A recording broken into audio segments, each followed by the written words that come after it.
Frontier City in Oklahoma City may just be the best themed Six Flags park. The Western Theme Park is one of 3 Six Flags parks that is not currently branded as a Six Flags park, along with La Ronde in Montreal, Canada, and the Great Escape in New York.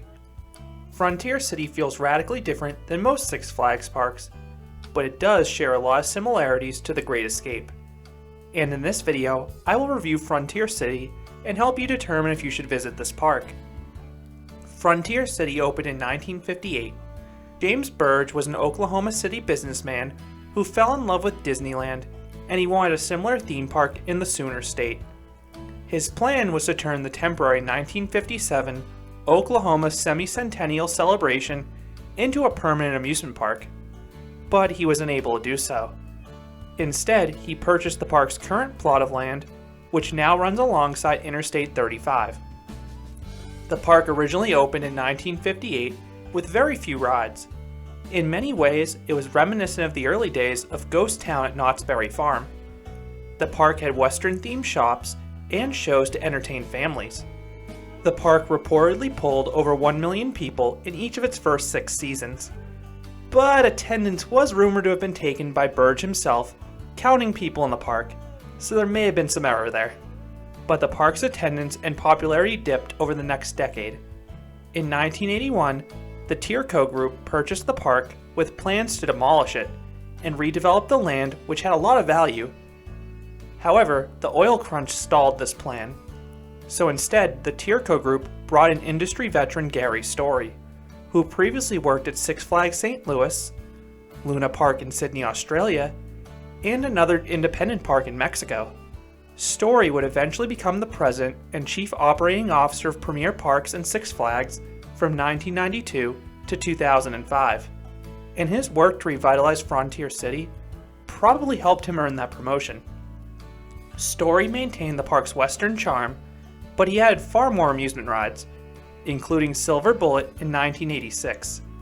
This Schwarzkopf looping star still operates at the park today, and it is the tallest and fastest roller coaster in all of Oklahoma. The Tierco Group went on to become Premier Parks, who eventually purchased Six Flags. Until 2007, Frontier City operated as an unbranded Six Flags park, but they received less additions than the other parks in the chain. In 2007, the park was sold to Park Management and CNL, who operated the park for 4 years, giving the park some interesting additions like the quick draw shooting dark ride and the steel lasso suspended roller coaster. In 2011, the park was purchased by Premier Parks LLC, who was run by none other than Gary Story. In 2016, the park was sold to EPR Properties, but Premier Parks continued to manage the park. Then in 2018, the park was reacquired by Six Flags, who still operates the park to this day. Because the park wasn't built by Six Flags directly, the park feels way different than their other parks. The park has a charming Western theme. That's a stark contrast to the other Six Flags parks that are usually much more of amusement parks than theme parks. And if they include a Western area, it's usually just a small section of the park. For Frontier City, the Western theme is coherent throughout the entire park. It feels like you've stepped back in time. It feels like a budget version of Silver Dollar City in that regard. Especially towards the front half of the park, Frontier City has a gorgeous Western-themed facade on most of the buildings. And the park has quite a lot of trees for a Six Flags park as well, which is much appreciated in those hot Oklahoma summer days.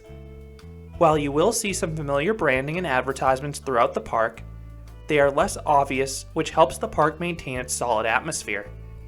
The park's appearance is easily its biggest strength and advantage over the other parks in the chain. The only other park in the chain with a similar feel is the Great Escape. And unfortunately, Frontier City shares another similarity with the Great Escape. The two parks have arguably the weakest ride lineups in the whole chain. These two parks rarely receive coasters, and when they do, they're usually hand-me-downs. 3 of Frontier City's 5 coasters were relocated. Their newest adult coaster was Steel Lasso in 2008 under Park Management, and their newest thrill coaster was Diamondback all the way back in 1993.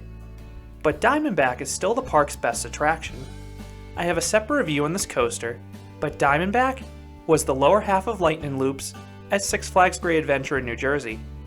This is a rare Arrow launch shuttle loop, and only 3 remain, but it packs a serious punch. The drops provide some shockingly strong ejector airtime, and the vertical loop caused me to start graying out from the positive G's. I especially love riding this coaster up front for the backwards ejector airtime you get on the return trip. Backwards ejector airtime is an unbelievably rare treat, which is why I love Diamondback so much. However, this coaster can be difficult to ride. It was closed down my first visit to the park, a sight many others have seen as well. But I was able to ride it in my second visit, oddly enough on a cold December day. The ride did break down for half the day, so my recommendation is to ride this immediately if you see it open. It also helps us at the very front of the park to that regard. Wildcat is probably the park's most popular coaster. This classic wooden roller coaster was relocated in 1991 from Fairyland Park in Kansas City. Wildcat has a great setting through the woods, and it is much smoother than you'd expect for a ride originally built in the 1960s.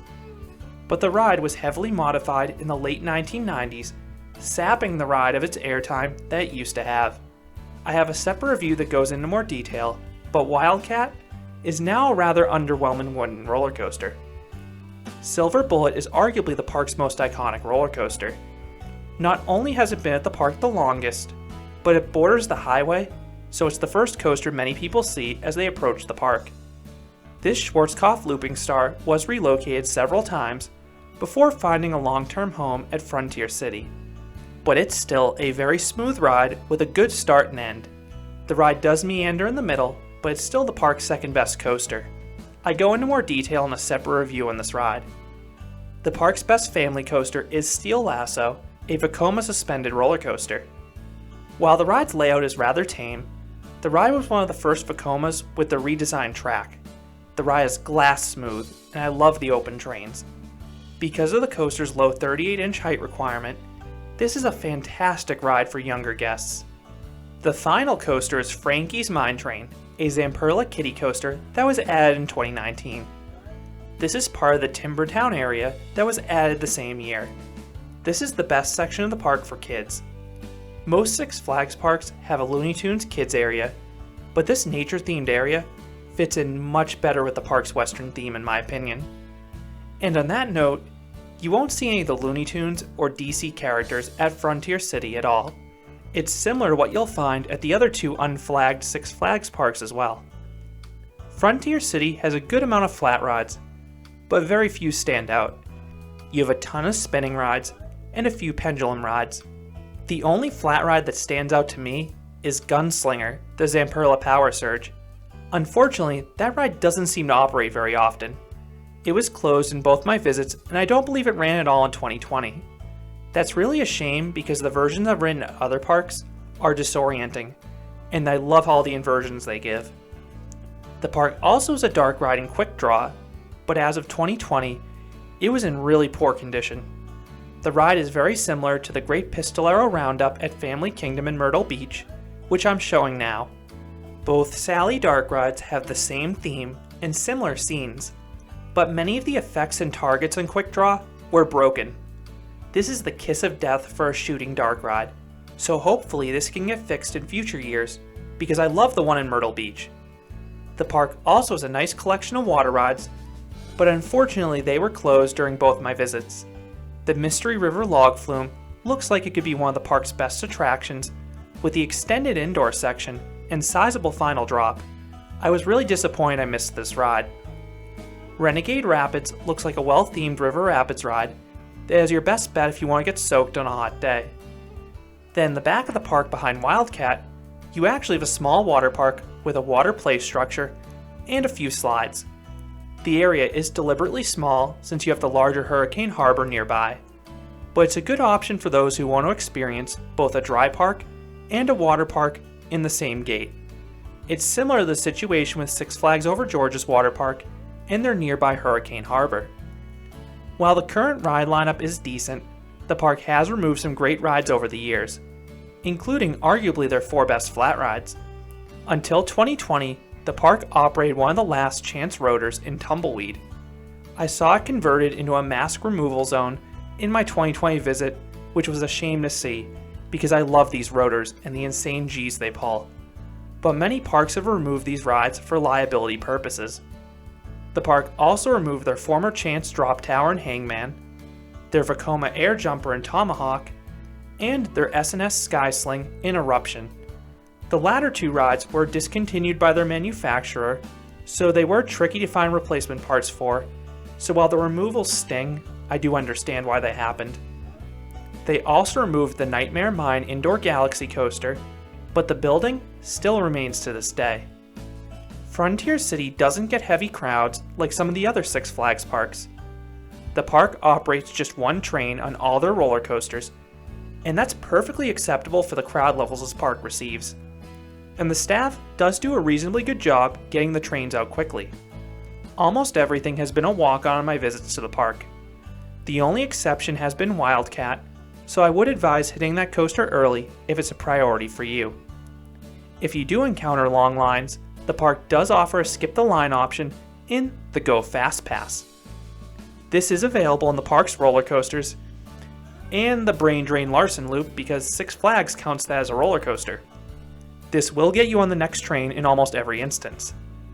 One of the other unique things you can experience at this park are an abundance of shows, and that goes back to this park's roots. I saw a Wild West gunfight taking place on the Midway as I walked through the park, and they also have a magic show that seemed quite popular with guests. In terms of food, the offerings were about on par with other Six Flags parks. The food was okay. Nothing was memorable, and nothing was bad. If you don't have a meal plan, I would advise eating before and after you visit because of the prices. I did find a lot of food stands were closed, but I did visit in 2020, so that may have been an anomaly. If you're into merchandise, the park has a sizable gift shop in the front of the park that also serves as the main entrance and exit. The offerings in 2020 did not appear to be as strong as what I had seen in trip reports from the past though. And the best thing about this gift shop, for me at least, is that it houses the entrance to Diamondback. Frontier City also has some seasonal events like the other parks in the chain. You have Fright Fest for Halloween, which I have not attended at this particular park. And for Christmas, you have Holiday in the park, which I have attended. Frontier City had some nice light displays throughout the park. These two events are some of the only opportunities you have to visit this park after nightfall, as Frontier City usually closes earlier than the other parks in the Six Flags chain, presumably because of its smaller size. Of the Six Flags theme parks, this is probably the one the enthusiasts make it to the least. Part of that is the ride lineup, and part of that is its location. Not many coaster enthusiasts find themselves in Oklahoma City. However, the park is just 3 hours north of Six Flags Over Texas, so you can either tack a day trip onto a Texas trip, or you can hit this park if you're going between Silver Dollar City and Six Flags Over Texas. Do I recommend visiting Frontier City? This is a charming park for sure. The Western theme was much better than I imagined. This doesn't feel like a Six Flags park. That's a good thing in terms of the looks, but a bad thing in terms of the rides. The ride lineup is good when compared to most family parks, but it's subpar when you compare it to the other parks in the Six Flags chain that are known for thrills. If you're local to Oklahoma, this is a decent amusement park if you don't want to drive a long ways to the larger parks nearby. If you're an enthusiast planning a coaster road trip, I would prioritize the other parks in the area, but if you've already hit those parks or you're passing by Oklahoma City, I would stop at Frontier City for a few hours at least. This is not a park I personally could fill a full day at. Not even close. I was satisfied after just 2 or 3 hours each time, and the minimal crowd levels really helped there. So those are my thoughts on Frontier City, Oklahoma's largest amusement park. Have you been to the Six Flags park? Or is it a park you hope to visit someday? I would love to hear your thoughts down in the comments on this Western themed park. If you enjoyed this video, I'd appreciate if you gave it a like, and you consider subscribing because there'll be a lot more roller coaster and amusement park videos here at Canopy Coaster. Thanks for watching.